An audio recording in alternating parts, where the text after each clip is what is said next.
everybody? Welcome to the Comic Game Movie Show. My name is Deshaun, and today I am here to review The Woman King. Now, I saw this movie, I saw the trailers for this movie, and I was smallly interested. I wasn't over the moonly interested, but earlier today, I didn't have a lot going on, and I decided to go to the movie theaters and see something, and that movie happened to be playing. I had saw the reviews, saw this bad boy's got a 99% audience score and a 94% critic score. I mean, that is really fucking high.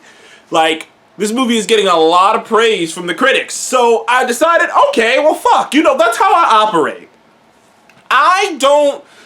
Rotten Tomatoes and reviews aren't the gospel to me. But if I'm on the fence about seeing a film, there's a film that I'm not sure about, well, then if there's a film that I'm on the fence about that I'm not even sure if I'm that interested in, maybe if I got some spare time, I'll go see it, or even a show.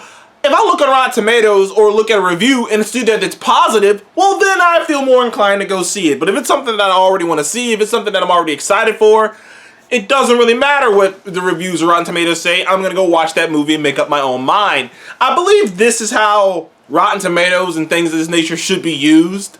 It shouldn't be used as the gospel. It should be used if you are on the fence and you are not completely sure, check this out. And if you see it has a great Rotten Tomatoes score and you see that reviewers that you trust are like it, then go see it. And that's pretty much the reason I went to go see this. And the vibe I get from this movie is classic Hollywood. What's the word I'm looking for? Like classic Hollywood biopic. Like it's not even a biopic, but like historic, like piece movie. This movie has a lot in common with another iconic movie that takes place in the past and is about a historical character and events of an historical time period, Braveheart. By the time I ended up getting into the end of this movie, I was like, the vibe of the movie, the wave of the movie, the characters and the dialogue and the acting, it all reminded me of Braveheart. And just like Braveheart, it is over-exaggerated. There are events that they've taken liberties with certain things, and other things are good. It's like, just like Braveheart, it has a lot of emotion and some extraordinarily really good acting, but it distracts you from the fact that, and when you really take a step back, the story is pretty simple and pretty straightforward, honestly, and the beats are pretty simple and straightforward. They're just classic beats. But they're acted so well, they're shot so well, and you really enjoy these characters so well that you can go along with the journey. And that's what I ended up feeling by the end of this movie. It's beautifully shot. Like I said, it has some of the best acting, particularly from Viola Davis, who is we all know Viola Davis is an amazing actress. I know she is. You don't gotta go back but look at I can't remember the name. It was the last movie that Chadwick Boseman did. The last movie he did live. And Viola Davis was in it playing a singer. And she was so amazing in that movie. Viola Davis she is one of the greatest actresses of all time right now. She's that good. And she is that good in this movie. The physicality, she committed to this film. And the thing about it is, her and all the women committed to this film. But, I'm going on. Let me talk about the actual film itself and the plot of it. So, Viola Davis plays, I believe her name is Nari? Oh, man, I'm blanking on the name of the character she played. I'm sorry. When it comes to names like this, I am on the rougher side of the tracks. Give me a second, people. I'm so sorry. This is highly unprofessional. Highly unprofessional. I should do better. I will try to be better next time. But these kind of names like these are just kind of hard to pronounce. For me anyway. Yeah, Nasasa. Nasasa. I'm just calling her Na for short. But she is the general of this group of badass women in this tribe called the Dahomey tribe. The Dahomey tribe. And this takes place in 1822 or something like that. And this is right in the height of people, different countries, European countries and American countries coming over and, getting slaves. And it touches upon something that's not talked about a lot in the books and whatnot. Even when I went to school, these are facts that aren't talked about a lot. But like, we know about slavery because obviously, if you're living in America, you definitely know about slavery. And we know about, all these black people being packed on the ships and brought over to America and, whipped. We know all about slavery. But the thing that's not talked about a lot is that for the most part, when the Europeans and Americans brought slaves over to America, they were sold by other African tribes. And in the most part, the slaves that were sold to America were tribes of other clans who lost or whatnot and were enslaved themselves. So they sold their slaves to they sold their slaves to the Americans and Europeans. And it's one of those things, it's like, it's not really talked about a ton, but that is what happened. There was a lot of that going on. And the movie touches upon that. It doesn't ignore the fact that it took two to tango. Like, slavery, it was a two-way, it's one of those things that's like, it's a complex and it's all fucked up. It's all wrong, obviously. It's all like awful. But it took there was more to slavery than just white dudes went over there and came back with black people. There was other black people selling other black people for profit from the white man. So, and they kind of do touch upon that and the morality and the conflict of that. And like, they really touch like, well, there's a reason we're doing that, is so we can keep up. And there are so many, like, it touches upon a lot of things in that subject. Now, that's not the main topic of discussion. It's just one of the big topics of discussion. It's not the main one. The main one is focusing on this tribe of badass women who, and this is a real tribe of women, by the way. This is a real legit thing. I think they're the Agojie, the Agojie warriors or something like that. They were a real thing, and they were the inspiration for the Dora Milaje in the Black Panther franchise. So that is kind of fun too. That, in a way, honestly, if you watch this movie as a prequel, a Black Panther prequel film, it actually works too, because you get the vibes. Like, because there is a Black Panther-esque vibe to the way they show Africa and to the way they show, a lot of the things in the movie. So honestly, you could look at this movie like a Black Panther, like a prequel, like a long ago in Wakanda prequel before, they had all the tech and stuff. Like, honestly, you could look at it like that. But yeah, these women are badass, and Viola Davis's character is the leader of them. And like, the thing is, they have a conflict with another tribe, a tribe that's bigger than them.